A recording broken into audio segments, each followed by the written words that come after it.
Peninsular Place versus Lauren Darby.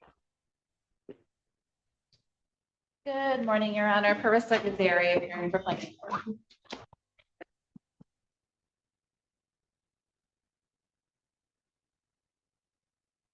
Good morning. What's your name? Lauren. Pardon? Lauren Darby. Okay, and who's here? My witness you asked me to bring. Well, one of them. Okay. And Your Honor, the property manager from Peninsula Place. all right, fantastic. And this is the final settlement conference. Where are we in regard to this case? Anywhere? No, Your Honor, we have not been able to get anywhere in terms of resolution. All right. Let me ask you this. What's your position on this case, ma'am? No, you. Yeah. This is my first time going to court. I don't know what that means. Like, what's my position? Well, tell me what your thoughts. They're seeking termination of your tenancy. Tell me why I shouldn't do that. Let's try it that way. Okay. One of my roommates have been harassing me since I got there based off a situation she had with somebody else last year. And she got one of my other roommates to kind of like do it, but not do it to the harassment. Like, she would tell my roommates, oh, she didn't take out the trash. Or oh, she's throwing a party. She has friends over here. When they have the same amount of friends I have over, but she treats me like I'm a kid, basically. Like, but I have this to is your her. roommate. Yes, this is my roommate. Her rules were when we tried to have an agreement, but she disrespected my rules, so I disregarded her rules when she disregarded the rules too. It was to take before you had company, but she had her friends, a part of her little organization, come over while I was asleep, and it was like over 10 of them, and they were loud. And I didn't say anything. I didn't report it. I didn't have a problem, but she wants me to text her when I have company and I have over less than 10 people. Because in our lease, it states you can't have over more than 10 people because that's considered like a gathering or a small gathering. But that was basically her problem. I received threats from my roommate. She put her hands on me. Yeah, but what does the roommate have to do with the landlord? Because these are where the complaints are coming from. She was friends with one of the other roommates that were in our apartment. I stayed in D, she stayed in C, and the girl that's filing for me to be evicted, those two, they stayed in B and C. So they were cool. I didn't talk to the one in C, so I don't really know what was told to her. I didn't know what was happening. I didn't even know she had a problem. Like, we never had a text to where she said I was too loud. That's another thing we agreed on. Like, if somebody was too loud, we would text in the group chat, say something, or they were knock on the door. Nobody ever talked to me or approached me about anything. So I'm really confused. You're confused about what?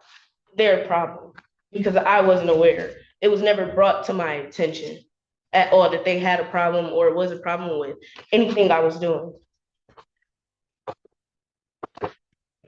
Is your roommate still there? She actually just filed for a PPO, and I was told by the police officers and an advised lawyer to bring us up in court too. She filed a PPO saying she was scared for her life, but last Tuesday, she poured Lysol, Pine Sol, Fabuloso, and cinnamon all over my dishes. So, and I got the bag too. And then, yeah, it's well, hold on a second. Your roommate has filed for a PPO as against you? And she filed to break her lease, yes, saying that I assaulted her. Ma'am, just answer my question. She filed for a PPO as to you. Has there been a hearing on that? Have you requested a hearing on that? I was going to the police station today to ask them how to do that. I take it, Ms. Gazari, by the look on your face, you were unaware of that. No, I am aware of the PPO. Were you? Yeah, there is a PPO that's been entered in September, I believe. And I'm not aware of. So the other roommate has been temporarily relocated to another unit, but So you guys have done that. We've done that temporarily. Got it. but there's been continuous issues. I spoke with Miss Darby. There's been continuous issues with other things since the altercation between the two women. So, okay, so maybe I need to follow one thing here. If the roommate has been temporarily housed at another unit, how did what you're claiming happen? What do you mean? She's coming in and out of the house still. She still has access to the house. That's what I'm saying. Like they didn't investigate these claims against me from her or the other roommate. Well, how do you know it's her? Because she told me. And Who she did? wrote a note saying she put that right Who there. told? Who is she? Her name's Andrene, the roommate. Andrene. She told me she did this. I don't have the letter present, but she did write a note saying you need to properly dispose of your grease. She thought it was grease to her statement, but Fabulosa don't smell like grease to me. Or cinnamon.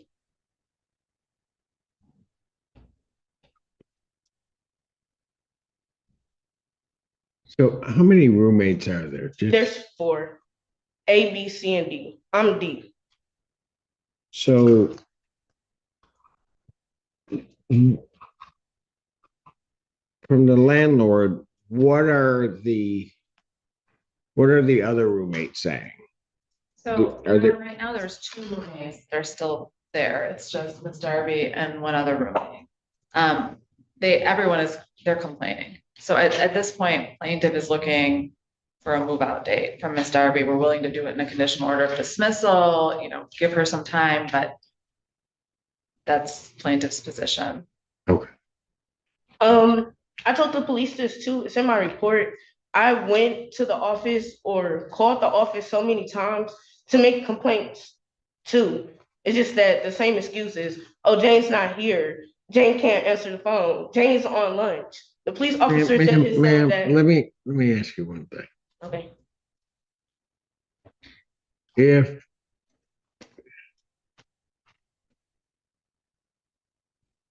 do you want to move or no?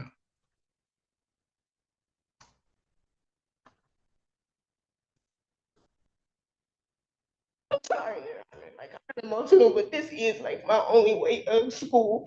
And it's like the claims that are being put against me, I'm not that type of person. I'm like currently going. That's not what the issue is. I know I'm saying like the complaint she has going like on me, they're complaining about trash, parties. I'm a person that typically stays to myself in my room. Ma'am, that's not the question I'm asking. I answered it. I said, no, this is my only way for me to be in school and it's interfering with my school. I'm supposed to be in class right now, but I have to deal with this. Hey, lady, what did you want to tell me? What? Oh, I witnessed it. Like I come over. Where do you reside there or I no? stay on campus somewhere else. But You stay on campus someplace else. You're students at Eastern? yes, Okay. And you stay on campus elsewhere? yes. Okay. And what you would have to tell me is what you've seen happen.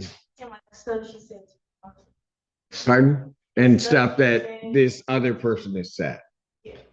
I don't really understand. Okay, so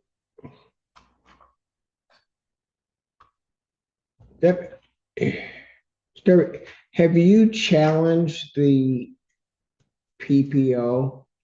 I mean, if it was issued sometime in September, you've had notice of it. No, I just got served. What was it? Sunday? I just got served Sunday. I think it was because the officer told me like a lot of stuff, like my police report still didn't go through prosecution yet because they changed their systems and it wouldn't be up to November 1st.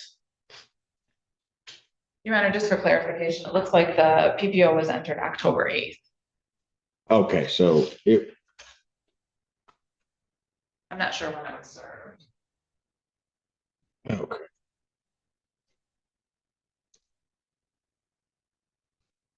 What year are you in school? This is my second year, my sophomore year. Okay. So your freshman year, where did you reside? I stayed in a dorm hall, but I had a suite mate that broke in my room. That's why I moved to Penn Place, so I can have my own room, my own space, and my own bathroom. Okay. Um,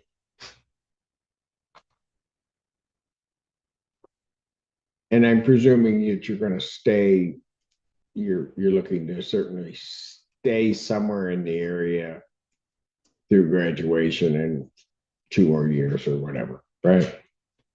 Okay. So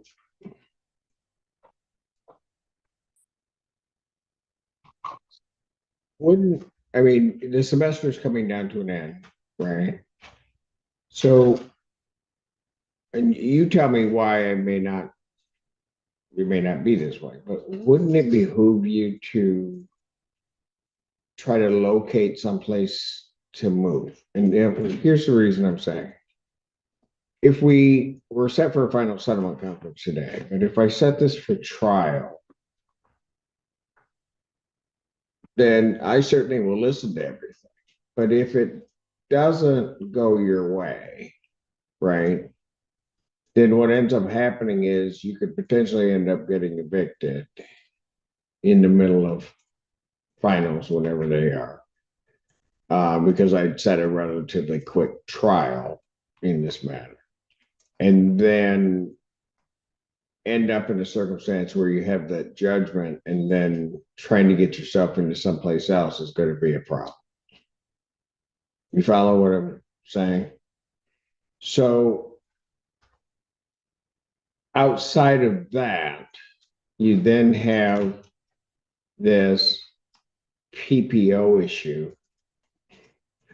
which, I'm not sure on your exact time frames for, well, if you were just served with it, then you should still have some time in which to file for a hearing on it. But you've got that issue. So it's sometimes it's okay to be, at least in your mind, right. But then sometimes you got to put yourself in a good spot. You follow me? I understand that, but if I'm to move, I don't go to school. Like, I would have to drop right now. I don't Well- have like family that stays out here. I don't have the transportation to go with my sister all the way in the city and then come all the way back up here every day for school. That's just not in my, it can't work. Okay, I hear you. But Mhm. what I'm indicating is when are finals? They're the week of like December 14th.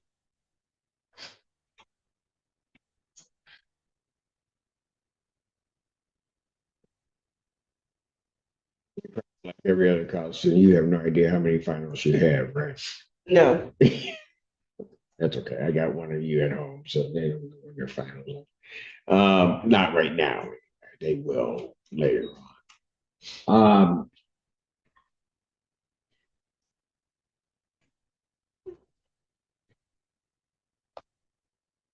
How many classes are you taking right now? 6. 6.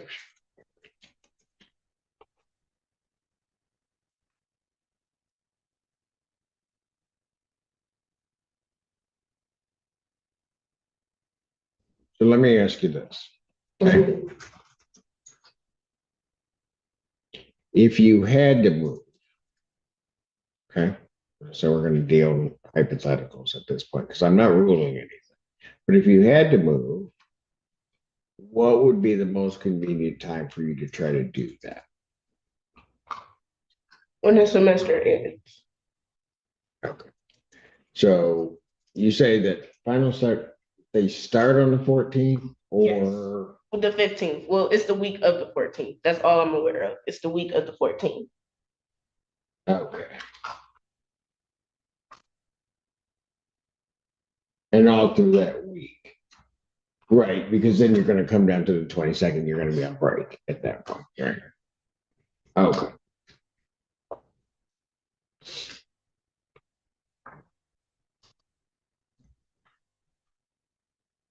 curiosity, what are you studying to be when you grow up? A nurse. A nurse?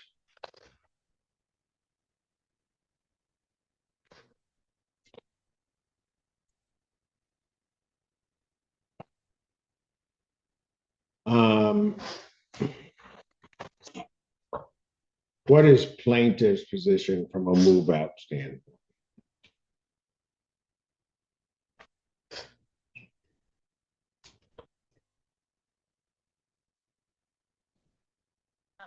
Authority for 30 days.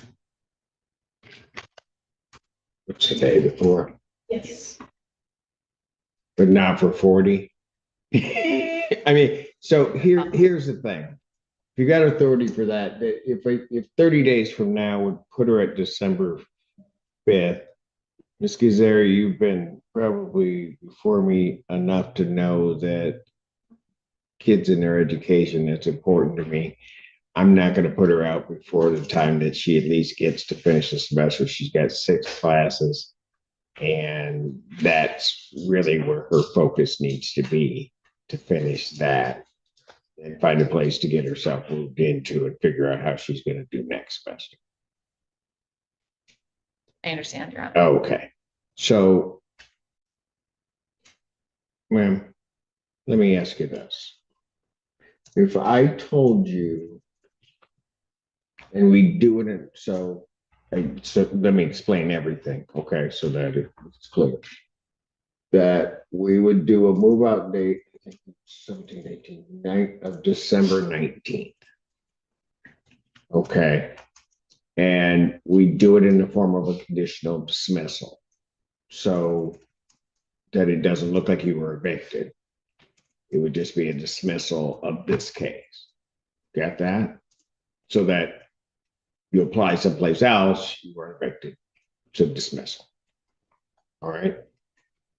That does a couple of things. One, it stops you from having to go through a trial while you're trying to take 6 classes and do whatever. Yeah, go ahead. I have a question. So what would happen to my roommates and, well, all my roommates if all these claims are false? And does the other roommate, does she actually put her hands on me and we still have to wait on that case? Okay, listen, that's not the issue that's before me right now. Mhm. Okay. What's before me right now is is what are your activities? Okay. Now, like I said, if you want to have a trial on it, we can have a trial. I can set it for a trial. But what I'm looking at is I'm looking at a circumstance that if I set a trial, then you're going to be distracted in terms of a trial while you're trying to finish up your semester. Yeah. I'm sorry, I keep asking questions or No, it's making okay. statements, but I get that it's going to affect me at the end, but it's affecting me now, like emotionally, So physically. what do you want me to do? And I reported it. What do you want me to do? Because the reality is I don't have to go through this process. What I can do is I can just set a trial. Mhm. Everybody's going to show up here. I can just make a ruling. If that ruling goes against you, then what's going to end up happening? And let me just give you a scenario that could potentially happen. If we're at final settlement conference right now, if I set trial for either the 18th of November or December 2nd, and you lose at trial, the eviction date at the latest would be December 12th. December 14th, your exams start.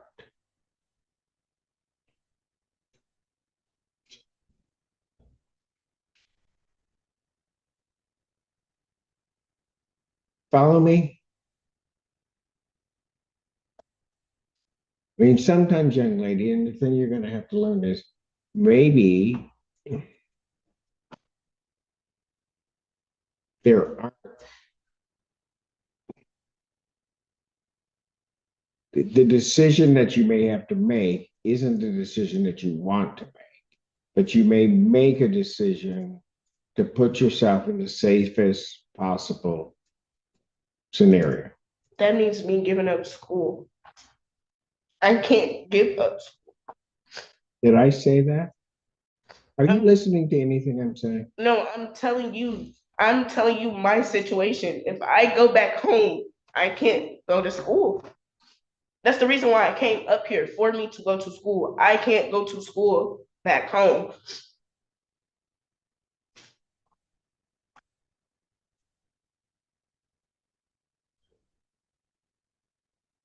Young lady, I didn't say anything about you having to go back home. Did I? You asked me for, Here's, I mean, you, ma'am, stop. okay. You need to take your hand off your hip, sit down in that chair.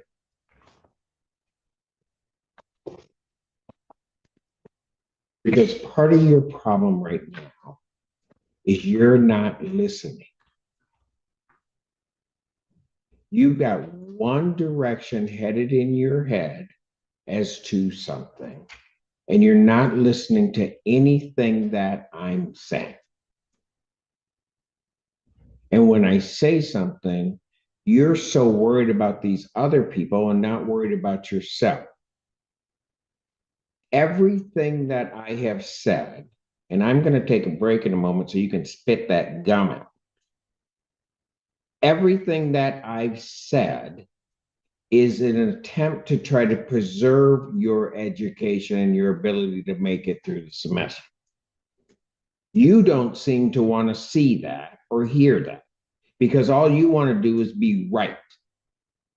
Well, you can be right and uneducated all you want because all I'm trying to do is get you through the semester. I'm giving you scenarios that if you choose one option, you could end up in an eviction in the middle of the semester going into finals.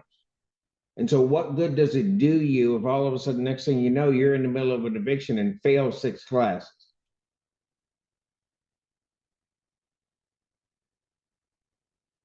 You can get rid of that gum. I will come back shortly. Court's going to stand in recess. All right. In the quiet courtroom of the 14th District Court in Washtenaw County, a young student stood facing her future. Her name was Lauren Darby. The case was Peninsula Place versus Lauren Darby, a landlord-tenant dispute that had turned into something much more complicated than an argument about rent. Lauren wasn't just a tenant. She was a college student, studying hard to become a nurse, someone who wanted to help others, but the walls of her apartment had become battlegrounds. She told the court her roommate had turned hostile, that she had been taunted, threatened, and even accused of poisoning attempts. There were stories about cleaning chemicals, bottles of Lysol and Fabuloso, and fear that turned daily life into anxiety. The landlord, represented by attorney Carissa Gazzari, explained that management had no choice. Complaints from neighbors, reports from the roommate, and the constant disturbances forced the complex to act. They asked the court for possession of the unit, in legal terms, an eviction order. Lauren, appearing without a lawyer, stood her ground. She told the judge she had nowhere else to go. Finals were approaching. She was paying rent. She only wanted peace until the semester ended. Her voice shook, but her story was clear. She wanted safety and dignity, not confrontation. The judge listened carefully. He asked questions not as an interrogator, but as a mediator trying to balance two conflicting truths: the rights of a property owner and the struggles of a young woman trying to build her future. He spoke gently, almost like a mentor. He reminded Lauren that sometimes the right legal decision isn't about winning, it's about protecting your peace. If she insisted on trial, the case could go on for weeks, and if she lost, she'd have an eviction judgment on her record, something that could follow her for years, making it harder to rent or move forward. The court paused. Both sides conferred quietly, and then a compromise was reached. Under Michigan landlord-tenant law, a conditional dismissal allows both sides to walk away without a judgment as long as certain conditions are met. The agreement was clear.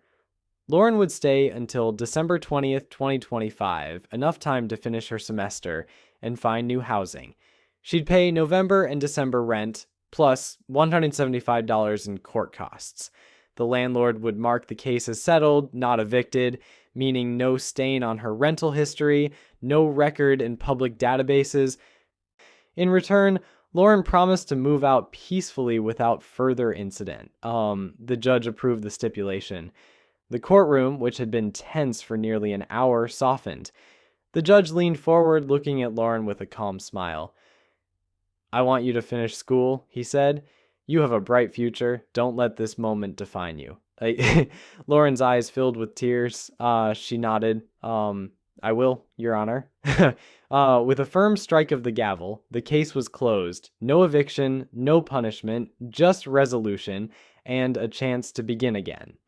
Soft music swells, a hopeful piano and strings blend together. What happened in this courtroom was more than paperwork and legal codes. It was a reminder that behind every case number is a human story. A law meant to protect landlords can also protect tenants. A courtroom isn't just a place for judgment. It's a place where balance is restored. Under Michigan's landlord-tenant statutes, particularly MCL 600-57-4, landlords can seek possession when a lease is violated, but courts also have discretion to grant settlements that preserve fairness, especially when both sides agree. That's what happened here. The law served its purpose not by punishing, but by guiding. Lauren walked out that day, still burdened but not broken, her record clean, her dignity intact, and her dream to become a nurse still alive. Pause. Music fades slowly.